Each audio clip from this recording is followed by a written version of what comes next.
within our program, I think the biggest challenge for our women is just walking through the door.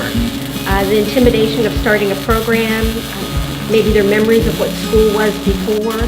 And so, we provide those wraparound services. A lot of people would say that we empower the women, but I would say we don't empower the women, they empower themselves. What we do is we help them find what's already there and bring it out.